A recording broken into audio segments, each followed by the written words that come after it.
ಬಿಜೆಪಿಯ ವಿರುದ್ಧ ಮಾಲಿಕಯ್ಯ ಗುತ್ತೇದಾರ್ ತಮ್ಮ ಹೇಳಿಕೆಯನ್ನು ಕೊಟ್ಟಿದ್ದಾರೆ. ನಿತಿನ್ ಗುತ್ತೇದಾರ್ ಈಗ ಬಿಜೆಪಿಗೆ ಸೇರ್ಪಡೆಗೊಳ್ತಿರುವ ಸಂಬಂಧ ಮಾತನಾಡಿರುವಂತಹ ಮಾಲಿಕಯ್ಯ ಗುತ್ತೇದಾರ್ ಸ್ಫೋಟಕ ಹೇಳಿಕೆಯನ್ನು ಕೊಟ್ಟಿದ್ದಾರೆ. ಬಿಜೆಪಿ ವಿರುದ್ಧ ಮಾಜಿ ಸಚಿವ ಮಾಲಿಕಯ್ಯ ಗುತ್ತೇದಾರ್ ಅಸಮಾಧಾನವನ್ನು ವ್ಯಕ್ತಪಡಿಸಿದ್ದಾರೆ. ಬಿಜೆಪಿ ನಡೆಸಿಕೊಂಡ ರೀತಿ ನೋಡಿದ್ರೆ ಒಂದು ಕ್ಷಣ ಪಕ್ಷದಲ್ಲೇ ಇರಬಾರ್ದು ಅನ್ನುವಂತಹ ನಿರ್ಧಾರಕ್ಕೆ ಬಂದು ಬಿಡೋಣ ಅಂತ ಅನಿಸ್ಬಿಡತ್ತೆ. ನನ್ನ ಕುಟುಂಬ ಒಡೆದ್ರು ನರೇಂದ್ರ ಮೋದಿಯವರು ಪ್ರಧಾನಿಯಾಗುವುದಕ್ಕೆ ನಾನಿನ್ನೂ ಬಿಜೆಪಿಯಲ್ಲಿದ್ದೇನೆ ಅನ್ನುವಂತಹ ಹೇಳಿಕೆಯನ್ನು ಕೊಟ್ಟಿದ್ದಾರೆ. ನನ್ನ ಕುಟುಂಬವನ್ನು ಕೆಲವು ಸ್ವಪಕ್ಷದ ಬದ್ಮಾಶರು ಒಡೆದು ಹಾಕಿದ್ದಾರೆ. ನನ್ನ ಕುಟುಂಬವನ್ನು ಕೆಲವು ಸ್ವಪಕ್ಷದ ತಮ್ಮದೇ ಪಕ್ಷದ ಹಲವರು ಒಡೆದು ಹಾಕಿದ್ದಾರೆ. ಬಿಜೆಪಿ ಪ್ರಚಾರ ಸಭೆಯಲ್ಲಿ ಮಾಲಿಕಯ್ಯ ಗುತ್ತೇದಾರ್ ಕೊಟ್ಟಿರುವಂತಹ ಸ್ಫೋಟಕ ಹೇಳಿಕೆ ಇದು. ಹಾಗಾದರೆ ಮಾಲಿಕಯ್ಯ ಗುತ್ತೇದಾರ್ಗೆ ಯಾರ ಮೇಲೆ ಅಸಮಾಧಾನ ಇದೆ, ಯಾರ ಕುತಂತ್ರಕ್ಕೆ ಈ ಕುಟುಂಬ ಬಲಿಯಾಯಿತು ಅನ್ನೋದನ್ನು ಸ್ವತಃ ಅವರೇ ಹೇಳಬೇಕು. ಆದರೆ ಇಲ್ಲಿ ಬಹಳ ಮುಖ್ಯವಾಗಿ ಮತ್ತೊಂದು ವಿಚಾರವನ್ನು ಪ್ರಸ್ತಾಪ ಮಾಡಿದ್ದಾರೆ. ಏನದು? ಬಿಜೆಪಿ ನಡೆಸಿಕೊಂಡ ರೀತಿ ನೋಡಿದ್ರೆ ಒಂದು ಕ್ಷಣ ಕೂಡ ತಾನು ಬಿಜೆಪಿಯಲ್ಲಿರಬಾರ್ದು ಅನ್ನುವಂತಹ ನಿರ್ಧಾರ ತೆಗೆದುಕೊಂಡು ಬಿಡೋಣ ಅಂತ ಅನಿಸುತ್ತೆ. ಆದರೆ ದೇಶಕ್ಕೆ ಮೋದಿ ಬೇಕು, ನರೇಂದ್ರ ಮೋದಿಗಾಗಿ ನಾನಿನ್ನೂ ಕೂಡ ಬಿಜೆಪಿಯಲ್ಲಿದ್ದೇನೆ ಅನ್ನುವಂತಹ ಸ್ಫೋಟಕ ಹೇಳಿಕೆಯನ್ನು ಕೊಟ್ಟಿದ್ದಾರೆ.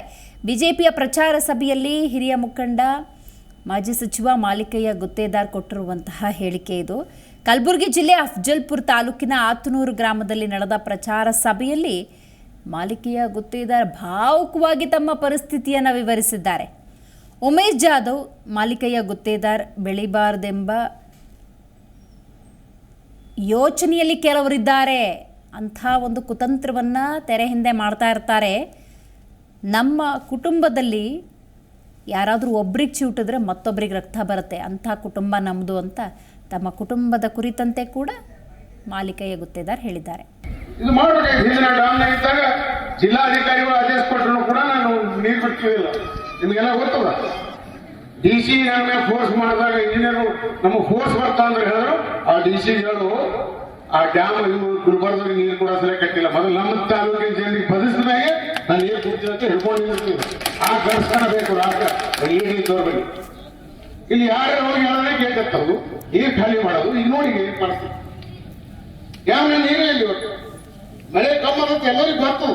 ದೇಶದ ಎಲೆಕ್ಷನ್ ನಡೆಸಕ್ಕಂತ ಸಂದರ್ಭದಲ್ಲಿ ನಾವಿವತ್ತು ನೋಡಿ ನಿಜವಾಗಿ ಹೇಳ್ಬೇಕಾದ್ರೆ ಭಾರತೀಯ ಜನತಾ ಪಾರ್ಟಿ ನಡ್ಕೊಂಡ ರೀತಿ ನೋಡಿ ಒಂದು ಮುನ್ಸಿಪಾಲಿಟಿ ಇರಬಾರ್ದು. ನಾನು ನಿಜವಾಗಿ ಹೇಳ್ತಾ ಇದ್ದೀನಿ, ಇಷ್ಟು ವರ್ಷ ನಾನು ಏನ್ ಕುಟುಂಬ ಹೊಡೆದ್ರು, ನನ್ನ ಕುಟುಂಬ ಹೊಡೆದವರೇ ನಮ್ಮ ಪಾರ್ಟಿಯಾಗಿ ಇರ್ತಕ್ಕಂಥ ಬದಲಾಸರು ಇದು ಹೇಳ್ತೀನಿ. ಆದ್ರೂ ಕೂಡ ನಾನು ಮನಸ್ಸಿನ ಇಟ್ಕೊಳ್ಳಿಲ್ಲ. ನನಗೆ ಮೋದಿ ಬೇಕು, ದೇಶ ಬೇಕು, ಭಾರತೀಯ ಜನತಾ ಪಾರ್ಟಿ ಶಕ್ತಿ ಕೊಡಬೇಕು ಅಂದ್ಕೊಂಡು ಎಲ್ಲ ಸಹಿಸ್ಕೊಂಡು ಈ ಪಾರ್ಟಿಯಲ್ಲಿ ಇದ್ದೀನಿ. ನಿಮಗೇನಾಗಲ್ಲ, ನೀವೆಲ್ಲರೂ ಈ ಊರಿನ ಜಿ ಕನ್ನಡ ನ್ಯೂಸ್ ಈಗ ನಿಮ್ಮ ಮನೆಯಲ್ಲೇ ನೋಡಿ. ಎಲ್ಲ ಕೇಬಲ್ಗಳಲ್ಲಿ ಈಗ ಲಭ್ಯ. Sun direct 292, Jio TV 1334, U digital 162, city cable 51, GTPL 17, Abhishek cables 821, rock line telecommunication 51, Shri Basaveshwara number 60, Vinayaka digital number 53, in digital number 896ರಲ್ಲಿ. ನಿಮ್ಮಿಸ್ತದ ಜಿ ಕನ್ನಡ ನ್ಯೂಸ್ ನೋಡಿ ಆನಂದಿಸಿ.